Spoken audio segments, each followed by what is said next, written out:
Last video में हमने discuss की थी इलेक्ट्रोमैग्नेटिक वेव थ्योरी, जिस थ्योरी में हमने बात की थी कि किसी भी सोर्स से जो रेडिएशन एमिट होती है वो कंटिन्यूअसली एमिट होती है। लेकिन इलेक्ट्रोमैग्नेटिक वेव थ्योरी की भी कुछ लिमिटेशंस आई कि जैसे कि वो ब्लैक बॉडी रेडिएशन को और फोटो इलेक्ट्रिक इफेक्ट्स को एक्सप्लेन नहीं कर पाया। तो उसके बाद हमारी इलेक्ट्रोमैग्नेटिक वेव थ्योरी के बाद आई थी प्लैंक्स क्वांटम थ्योरी। तो आज की वीडियो में प्लैंक्स क्वांटम थ्योरी और इसके न्यूमेरिकल डिस्कस करेंगे। अब प्लैंक्स क्वांटम थ्योरी नाम से इंडिकेट हो रहा है प्लैंक्स, तो this theory was proposed by Max Planck in 1900। इस थ्योरी को मैक्स प्लैंक ने प्रोड्यूस किया था, प्रपोज किया था 1900 में। अब उन्होंने इस थ्योरी में क्या बताया था? According to Planck's quantum theory, the radiant energy emitted discontinuously in the form of small discrete packets of energy। तो यहाँ पे उन्होंने पूरा ही कॉन्सेप्ट चेंज कर दिया। उन्होंने बोला कि किसी भी रेडिएंट सोर्स से जो भी एनर्जी एमिट हो रही है वो कंटिन्यूअसली नहीं हो रही, बल्कि वो एनर्जी डिसकंटिन्यूअसली एमिट होती है। किस फॉर्म में? In the form of small discrete packets of energy. और उस small discrete packet of energy को उन्होंने क्या नाम दिया? उसको नाम दिया क्वांटम का, कि उस स्मॉल पैकेट ऑफ एनर्जी को हम क्वांटम बोलते हैं। और अगर हम लाइट रेडिएशन की बात कर रही हैं, लाइट का केस स्टडी कर रहे हैं, तो लाइट के वन पैकेट ऑफ एनर्जी को हम बोलते हैं फोटोन। तो लाइट के केस में वन पैकेट ऑफ एनर्जी को फोटोन बोला जाता है। तो उनकी थ्योरी में मेन पोस्टुलेट यही थे कि रेडिएंट एनर्जी या किसी भी सोर्स से जो भी एनर्जी एमिट हो रही है वो डिसकंटिन्यूअसली एमिट हो रही है स्मॉल पैकेट्स की फॉर्म में, जिसे हम क्वांटम बोलते हैं। लाइट का केस है तो उसे हम फोटोन बोलते हैं। उसके बाद उन्होंने हमें एक फॉर्मूला दिया इस एनर्जी को फाइंड आउट करने का। एनर्जी को हम कैसे फाइंड आउट करेंगे? तो according to Planck's quantum theory, the energy of a radiation is directly proportional to frequency. उन्होंने बोला एनर्जी डायरेक्टली प्रोपोर्शनल होती है फ्रीक्वेंसी के। तो प्रोपोर्शनैलिटी का साइन हटाया तो कांस्टेंट पुट होता है। इन्होंने जो कांस्टेंट पुट किया उसको h का नाम दिया, where h is called Planck's constant. h को हम प्लैंक्स कांस्टेंट बोलते हैं और इसकी वैल्यू हमें लर्न होनी चाहिए 6.626 इंटू 10⁻⁻34 जूल सेकेंड। तो प्लैंक्स कांस्टेंट की वैल्यू भी हमें बता दी। E क्या है? एनर्जी ऑफ रेडिएशन है, और न्यू क्या है? फ्रीक्वेंसी है। इस तरह से उन्होंने ये हमें फॉर्मूला दिया वन फोटोन की या वन क्वांटम की एनर्जी निकालने का। इसी तरह से हम क्या कर सकते हैं? वन मोल ऑफ फोटोन की एनर्जी भी निकाल सकते हैं। अगर हमें वन मोल के लिए निकालना है तो हम क्या कर देंगे? इसको किससे मल्टीप्लाई कर देंगे? एवोगैड्रो नंबर से मल्टीप्लाई कर देंगे।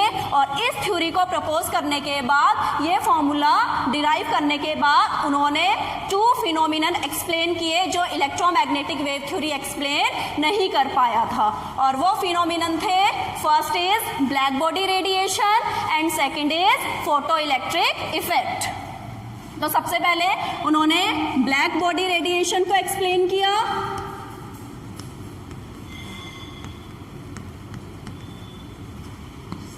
और सेकंड उन्होंने फोटो इलेक्ट्रिक इफेक्ट को एक्सप्लेन किया।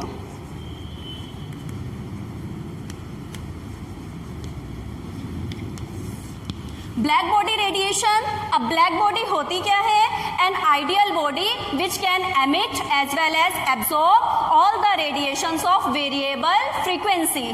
कि ऐसी कोई बॉडी जो सभी फ्रीक्वेंसी वाली रेडिएशंस को एब्सॉर्ब भी कर सकता है और एमिट भी कर सकता है, उस बॉडी को बोला जाता है ब्लैक बॉडी।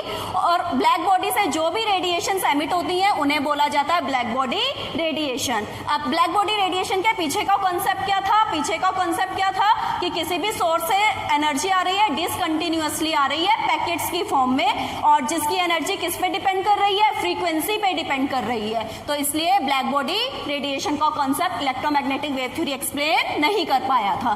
सेकंड आता है हमारा फोटो इलेक्ट्रिक इफेक्ट। नाम से इंडिकेट हो रहा है, photo means light, electric means electron से वर्ड आया है। मीन्स लाइट की प्रेजेंस में इलेक्ट्रॉन का एमिशन, उसे हम क्या बोलते हैं? फोटो इलेक्ट्रिक इफेक्ट बोलते हैं। तो फोटो इलेक्ट्रिक इफेक्ट को हम कैसे डिफाइन करते हैं? When the radiation of certain minimum frequency strike on the metal surface then the electrons are ejected, कि किसी भी सोर्स से जो भी रेडिएशन आ रही है उसके पास एक पर्टिकुलर फ्रीक्वेंसी की वैल्यू होनी चाहिए। जब वो किसी भी मेटल सरफेस पे स्ट्राइक करती है तो इलेक्ट्रॉन एमिट होते हैं और इसी फिनोमिनन को बोला जाता है फोटो इलेक्ट्रिक इफेक्ट। और जो भी इलेक्ट्रॉन एमिट होते हैं उन्हें बोला जाता है फोटो इलेक्ट्रॉन्स। तो ये कोई भी सोर्स था, सोर्स से क्या आया? रेडिएशन आया। इस रेडिएशन की अपनी एक फ्रीक्वेंसी की वैल्यू है। जैसे ही वो मेटल सरफेस पे स्ट्राइक होगा तो मेटल सरफेस से क्या हो जाएगा? जो इलेक्ट्रॉन है वो उस मेटल सरफेस से बाहर की ओर इजेक्ट हो जाएंगे। और ये हो गया हमारा फोटो इलेक्ट्रिक इफेक्ट। और जो ये इलेक्ट्रॉन निकलेगा वो एक काइनेटिक एनर्जी के साथ निकलेगा जिसका फॉर्मूला होता है हाफ mv²। तो यहाँ पे जो एमिटेड इलेक्ट्रॉन्स हैं जिन्हें हम फोटो इलेक्ट्रॉन्स बोलते हैं उनकी एनर्जी क्या होगी? Half mv²। अब जो ये रेडिएशन है जो मेटल सरफेस पे स्ट्राइक हो रहा है और फोटो इलेक्ट्रॉन्स को एमिट कर रहा है, इलेक्ट्रॉन्स को एमिट कर रहा है, तो उन इलेक्ट्रॉन्स को एमिट करने के लिए रेडिएशन के पास एक सर्टेन मिनिमम फ्रीक्वेंसी की वैल्यू होनी चाहिए। तो उस फ्रीक्वेंसी को हम बोलते हैं थ्रेशोल्ड फ्रीक्वेंसी। तो क्या हो गई? थ्रेशोल्ड फ्रीक्वेंसी को हम कैसे डिफाइन करेंगे? The minimum frequency that is required by the radiation to emit electron is called threshold frequency. इसे हम न्यू नॉट से रिप्रेजेंट करते हैं। And the energy of this radiation that is required to emit electron, this energy is called work function. तो इसे क्या बोला जाता है? वर्क फंक्शन, जिसे हम W नॉट से डिनोट करते हैं। और इस तरह से हम क्या कर सकते हैं? एनर्जी फाइंड आउट कर सकते हैं। तो एनर्जी का हमारे पास फोटो इलेक्ट्रिक इफेक्ट के बेसिस पे एनर्जी का फॉर्मूला आता है। अगर हमें किसी भी फोटोन की एनर्जी निकालनी है तो energy of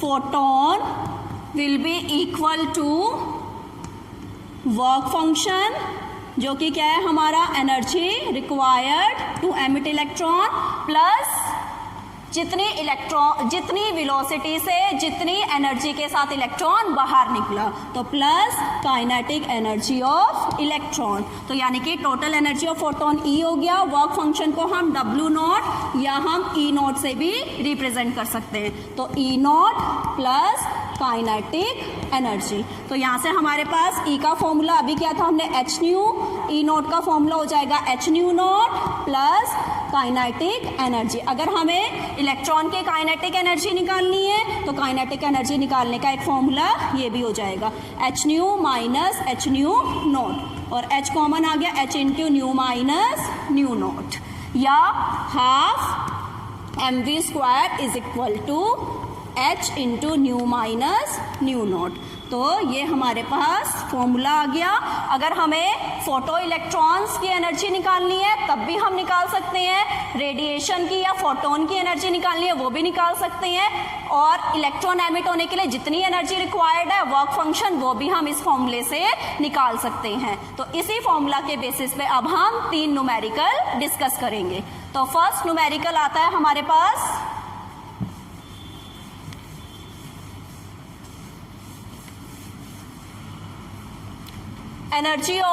calculate energy of 1 mole of photon, calculate energy of 1 mole of photon having frequency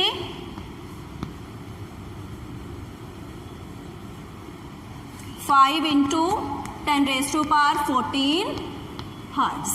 तो क्वेश्चन है बिल्कुल सिंपल है, कैसे सॉल्व करेंगे?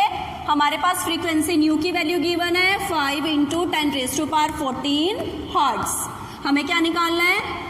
एनर्जी निकालना है। तो एनर्जी का फॉर्मूला हम ऑलरेडी पढ़ चुके हैं, E is equal to h nu. H की वैल्यू 6.626 इंटू 10⁻⁻34 इंटू न्यू की वैल्यू हमें गिवन है 5 इंटू 10⁻14।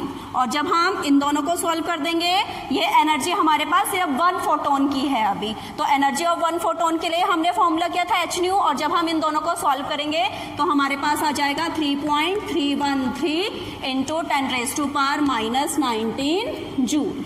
लेकिन हमें क्वेश्चन में पूछा है 1 मोल ऑफ फोटोन, तो energy of 1 mole of photon is equal to 1 mole के लिए हम क्या कर देंगे, इसको एवोगैड्रो नंबर से मल्टीप्लाई कर देंगे। तो 3.313 into 10⁻⁻19 into Avogadro number 6.022 into 10⁻23। और जब हम इसे सॉल्व कर देंगे तो सॉल्व करके हमारे पास आंसर आ जाएगा 199, अप्रोक्सीमेट आंसर है जूल पर मोल। अगर हमें इसे किलो जूल में निकालना है तो डिवाइडेड बाय 1000 कर देंगे, 199.510 किलो जूल पर मोल आ जाएगा। तो ये हुआ अभी हमारा फर्स्ट न्यूमेरिकल। इसी तरह से अब हम सेकंड न्यूमेरिकल डिस्कस करते हैं।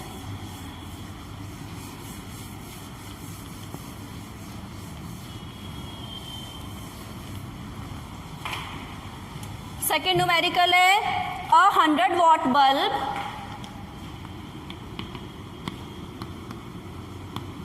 A 100 watt bulb emits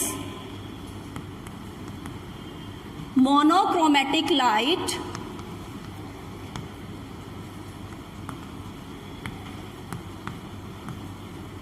of wavelength। Monochromatic का मतलब होता है एक सिंगल वेवलेंथ की लाइट, तो monochromatic light of wavelength 400 nanometre. Calculate number of photons. हमें क्या करना है, नंबर ऑफ फोटॉन्स निकालने हैं। इजी है ये वाला न्यूमेरिकल भी। अब हमें 100 वॉट क्या है, हमें पावर दे दी, ठीक है, पावर दे दी है, मींस पावर का मतलब टोटल एनर्जी हमें गिवन है 100 वॉट।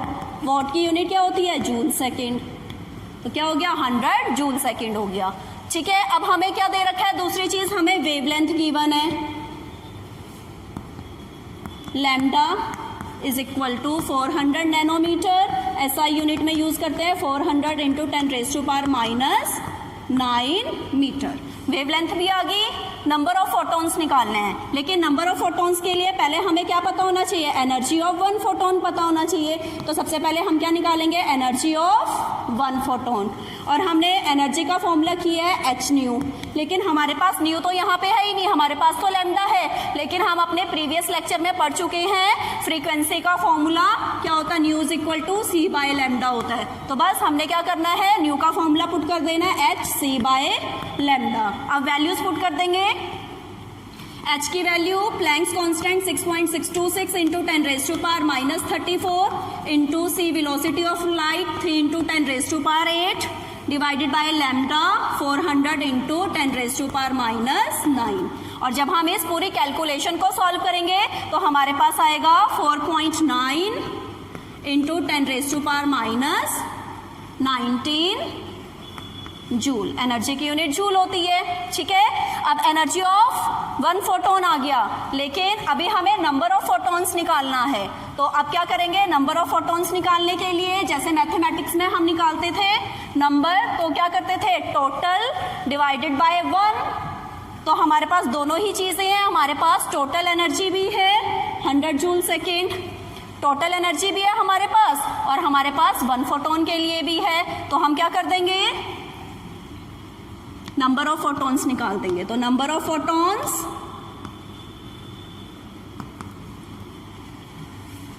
पावर की यूनिट जूल पर सेकंड होता है। तो नंबर ऑफ फोटॉन्स आ जाएगा हमारे पास टोटल एनर्जी जो कि थी 100 और एनर्जी ऑफ 1 फोटॉन जो कि हमने निकाला 4.9 इंटू 10⁻⁻90। तो बस इसे हम सॉल्व कर देंगे तो नंबर ऑफ फोटॉन्स हमारे पास कितने आ जाएंगे, 2.01 इंटू 10⁻20 और यूनिट क्या आ जाएगी, ये जूल पर सेकेंड है, ये जूल है, तो क्या आ जाएगा, second inverse.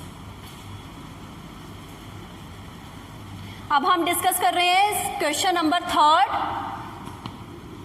When electromagnetic radiation of wavelength 300 nanometre strikes on a surface of sodium metal, then the electrons are emitted with kinetic energy of 1.68 into 10 raised to power 5 joule per mole.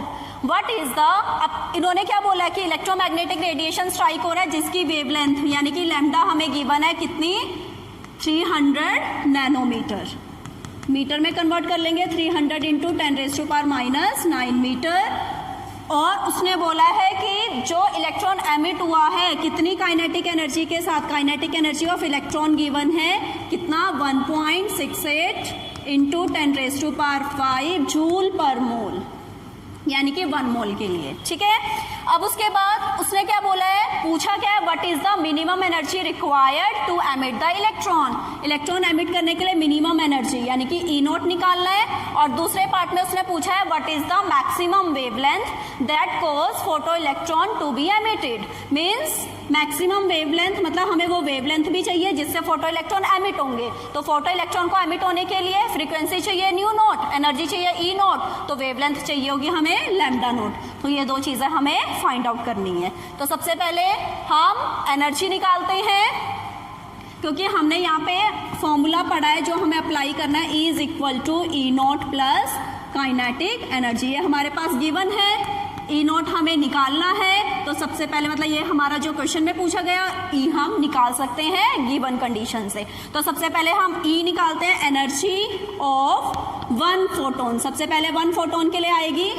अब यहाँ पे lambda given है तो direct lambda का formula लगा देंगे, E = hc/λ. Values put की 6.626 into 10 raise to power -34 into C की value 3 into 10 raise to power 8 और अपॉन में लैम्डा कितना, 300 इंटू 10 रेज़ टू पावर -9. सारी वैल्यूज पुट कर दी हमने, H, C और लैम्डा तीनों वैल्यूज पुट कर दी. और जब हम इसे सॉल्व करेंगे तो हमारे पास इसका आंसर आएगा 6.626 into 10 raise to power -19 joule आ गया. अब हमारे पास जो काइनेटिक एनर्जी है जूल पर मोल है. अभी हमारे पास एनर्जी जूल में आई है, मतलब 1 फोटोन के लिए आई है. पर मोल के लिए चाहिए हमें, 1 मोल के लिए चाहिए. तो उसके बाद हम क्या निकाल देंगे, energy of 1 mole of photon. तो 1 मोल ऑफ फोटोन के लिए निकालना है तो हम क्या करेंगे, जो हमारे पास आंसर आया था उसको एवोगैड्रो नंबर से मल्टीप्लाई कर देंगे. तो multiply by Avogadro number 6.022 into 10 raise to power 23. और जब हमने इसे सॉल्व कर दिया तो यहाँ से हमारे पास आया 3.99 into 10 raise to power 5 joule per mole. तो यानी कि हमारे पास E की वैल्यू भी आ गई, E0 काइनेटिक एनर्जी हमारे पास है. तो 2 वैल्यूज है, थर्ड अननोन वैल्यू हम निकाल सकते हैं. तो अब हमारे पास फॉर्मूला पुट हो जाएगा, E = E0 plus kinetic energy. और डायरेक्ट E0 निकालना है तो दोनों माइनस हो जाएंगे. तो E0 = E minus kinetic energy. Values put करो. E की वैल्यू आई थी हमारे पास 3.99 इंटू 10 रेज़ टू पावर 5. इसमें से माइनस कर देंगे हम, काइनेटिक एनर्जी कितनी है, 1.68 into 10 raise to power 5. 10 raise to power 5 common है दोनों में, तो 10 रेज़ टू पावर 5 कॉमन आ जाएगा और दोनों को माइनस करके हमारे पास आ जाएगा 2.31 into 10 raise to power 5 joule per mole. लेकिन क्वेश्चन में बोला है उसने कि जो हमें E0 निकालना है, what is the minimum energy required to emit 1 electron. 1 electron को एमिट करने के लिए हमें E0 चाहिए. ये E0 हमारे पास किसके लिए आई है, 1 मोल के लिए आई है. तो हम क्या करेंगे, अगर हमें 1 के लिए निकालना है तो इसको किससे डिवाइड कर देंगे, फिर एवोगैड्रो नंबर से डिवाइड कर देंगे तो हमारे पास 1 मोल के लिए आ जाएगी. तो अब हम 1 इलेक्ट्रॉन 1 मोल के लिए गिवन है, 1 इलेक्ट्रॉन के लिए निकालना है. तो जब हमें 1 इलेक्ट्रॉन के लिए निकालना है तो उसे एवोगैड्रो नंबर से हम डिवाइड कर देंगे.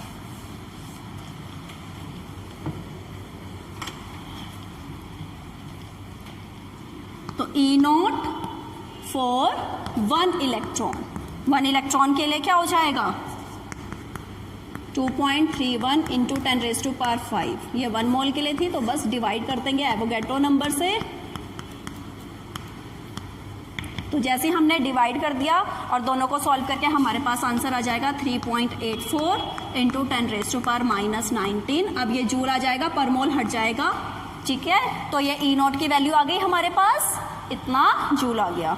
फिर उसके बाद हमें क्या निकालना था, ई नॉट आ गया। अब लैम्डा नॉट निकालना। अब ई नॉट की वैल्यू है हमारे पास, इसका यूज करके हम क्या कर सकते हैं, लैम्डा नॉट इजीली निकाल सकते हैं। तो ई नॉट क्या हो जाएगा, E naught is equal to H C by lambda naught हो जाएगा। एच की value 6.626 into 10⁻⁻34। C velocity of light 3 into 10⁸ upon में लैम्डा नोट तो हमें निकालना है, तो हमारा क्या है, फॉर्मूला चेंज हो जाएगा। तो हमारा क्या हो जाएगा, लैम्डा नोट यहाँ आ जाएगा और अपॉन में ई नॉट यहाँ आ जाएगा। तो उसी के अकॉर्डिंग हम क्या कर देंगे, वैल्यूज पुट कर देंगे। ई नॉट की वैल्यू अभी अभी निकाली हमने 3.84 इंटू 10⁻⁻19। और इस पूरी वैल्यूज को जब हम सॉल्व करेंगे तो लैम्डा नॉट की वैल्यू हमारे पास आ जाएगी 5.17 इंटू 10⁻⁻7 मीटर। और इसको और सिंपल वे में आंसर निकालने के लिए हम नैनोमीटर में कन्वर्ट कर सकते हैं। अगर नैनोमीटर में कन्वर्ट करेंगे डेसिमल शिफ्ट हो जाएगा, 517.0 इंटू 10⁻⁹ अभी मीटर हो गया, बस डेसिमल शिफ्ट किया, ठीक है। 10⁻⁻7 की जगह -9 हो गया। बस अब ये -9 हमारा नैनोमीटर में आता है, इसको हटा देंगे, इसकी जगह क्या आ जाएगा, नैनोमीटर। तो लैम्डा नोट की वैल्यू हमारे पास क्या आ जाएगी, 517 नैनोमीटर। तो यहाँ पे ये हमारा थर्ड न्यूमेरिकल फिनिश हो गया और बहुत ही इंपॉर्टेंट न्यूमेरिकल है, कई बार ये एग्जाम में आता है। तो इसी के साथ हमारा ये Planck's quantum theory topic finish हो गया।